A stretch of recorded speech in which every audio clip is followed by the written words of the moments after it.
Hello students, आज के इस वीडियो में हम 10th स्टैंडर्ड का हिंदी का 8वां जो पार्ट है गजल, इसको स्टडी करने वाले हैं। तो चलिए वीडियो को शुरुआत करते हैं। जो गजल है उसको यहाँ पर मानिक वर्मा ने यहाँ पर लिखा है। उनका जन्म 1938 में उज्जैन मध्य प्रदेश में हुआ था।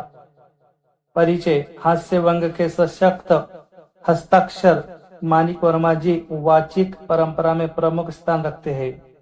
आपके व्यंग यानी मजाक या फिर आलोचना बड़े ही धारदार होते। आपकी गजलें बहुत ही प्रेरणादायी होती है। प्रमुख कृतियां: गजल मेरी इबादत है, आखिरी पत्ता, आदमी और बिजली का खंबा, महाभारत अभी जारी है, मुल्क के मालिकों जवाब दो आदि। अब इस गजल में उन्होंने क्या लिखा है वो यहाँ पर दिया हुआ है कि प्रस्तुत गजल के अधिकांश शेरों में वर्मा जी ने हम सबको जीवन में निरंतर अच्छे कर्म करते हुए आगे बढ़ने के लिए प्रेरित किया है। यानी जिंदगी में हमने अच्छे काम करना चाहिए, इसके लिए उन्होंने यहाँ पर प्रेरित किया है। इसके अलावा गजलकार ने संदेश देते हुए कहा कि अपने रूप रंग से सुंदर दिखने के बजाय अपने कर्मों से सुंदर दिखना आवश्यक है।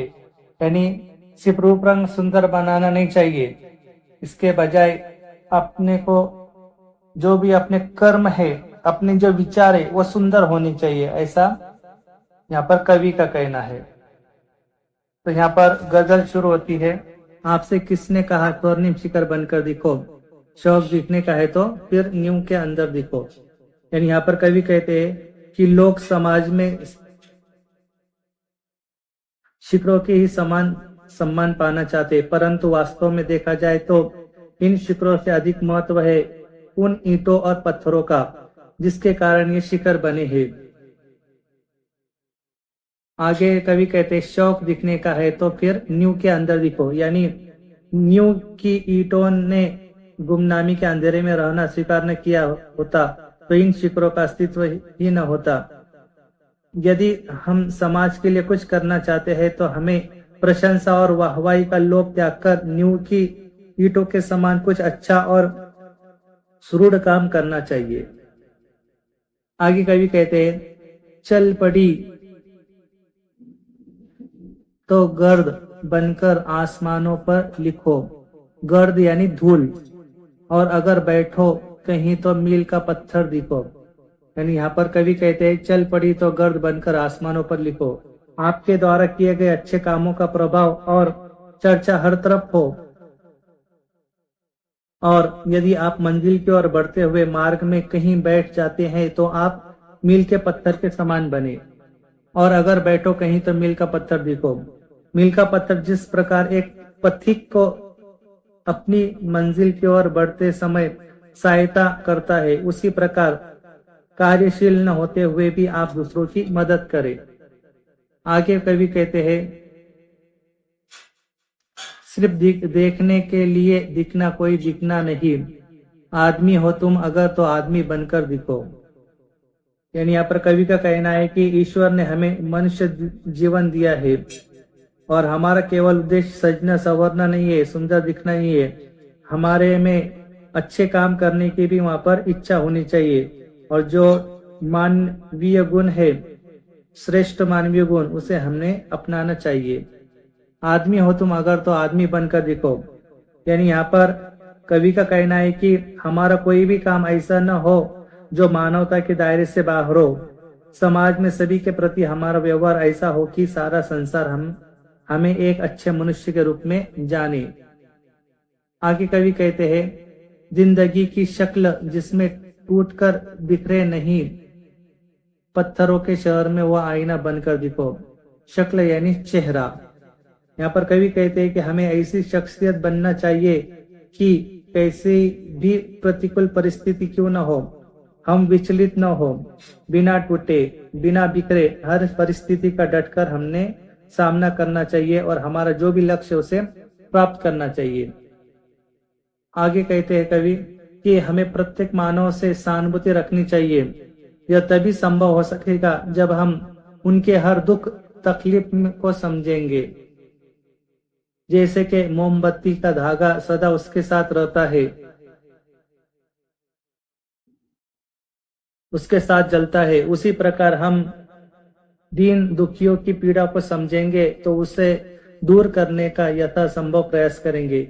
इस प्रकार हम अपना मानव धर्म निभा पाएंगे। आगे कवि कहते हैं, एक जुगनू ने कहा मैं भी तुम्हारे साथ हूं, वक्त की इस धुंध में तुम रोशनी बनकर दिखो। धुंध यानी धुआं। कवि का यहाँ पर कहना है कि जब वक्त हमारा साथ न दे रहा हो, हर तरफ असफलताएं धुंध यानी धुएं के समान छाई हो, निराशा रूपी अंधकार का साम्राज्य हो, ऐसे समय में एक छोटी सी आशा की किरण भी बहुत बड़ा सहारा बन सकती है। ठीक उसी प्रकार जैसे घने अंधेरे में चमकता हुआ जुगनू। तुम्हें भी निराश हताश लोगों के मन में आशा की किरण जगाना चाहिए। एक मर्यादा बनी है हम सभी के वास्ते, गर तुम्हें बनना है मोती सीप के अंदर दिखो। गर यानी अगर। यहाँ पर कवि का कहना है, सभी मनुष्य के लिए समाज में रहने के लिए कुछ सीमाएं हैं जिनका हमें पालन करना होता है, तभी समाज हमें और हमारे व्यवहार को स्वीकार करता है। अगर तुम चाहते हो कि लोगों में तुम्हारी कोई पहचान बने, तो जिस प्रकार सीप के अंदर मूल्यवान मोती छिपा होता है, उसी प्रकार तुम्हें समाज के कल्याण के लिए अच्छे काम करने चाहिए। तुम्हारे यह कल्याण की भावना तुम्हें एक समाज में पहचान देंगी और समाज में सम्मान देंगी। आगे कवि कहते हैं, डर जाए फूल बनने से कोई नाजुक कली, तुम न खिलते फूल पर तितली के टूटे पर दिखो। यानी यहाँ पर कवि का कहना है कि यदि कोई कोमल कली फूल बनने से डर रही हो, तो कली जानती है कि उसके खिलते ही तितली उसका रस चूसने के लिए आएगी और फूल बनी कली को परेशानी करेगी। तुम उस खिलते हुए फूल के लिए अपशकुन बनकर उसे डराने का काम मत करो, अर्थात तुम उसके लिए परेशानी का कारण मत बनो, उसे डराओ मत, तुम उसके डर को दूर करने में उसकी मदद करो। आखिरी पंक्तियों में कवि कहते हैं, कोई ऐसी शक्ल तो मुझको दिखे इस भीड़ में, मैं जिसे देखूं उसी में तुम मुझे अक्सर दिखो। यानी कवि का आखिर में कहना है कि यह संसार मनुष्य का एक सागर है, भीड़ में आने जाने अनजाने अनगिनत चेहरे हर तरफ दिखाई देते हैं। हे ईश्वर, मैं चाहता हूँ कि मैं जिसे भी देखूं मुझे उसी में तुम नजर आओ, तुम तो सर्वव्यापक हो। यानी यहाँ पर कवि का कहना है कि जिस इंसान को भी मैं देखूं उस इंसान में ईश्वरी नजर आओ, यानी ईश्वर नजर आओ, यानी उसमें दयालुपना हो, दूसरों को मदद करने के लिए वो हमेशा तैयार रहे। तो इस तरीके से मानिक वर्मा ने इस गजल को यहाँ पर लिखा है और बहुत ही प्यारी यहाँ पर गजल है। अगर वीडियो पसंद आए तो वीडियो को लाइक कीजिए, शेयर कीजिए और हमारे चैनल को सब्सक्राइब कीजिए। Thanks for watching video.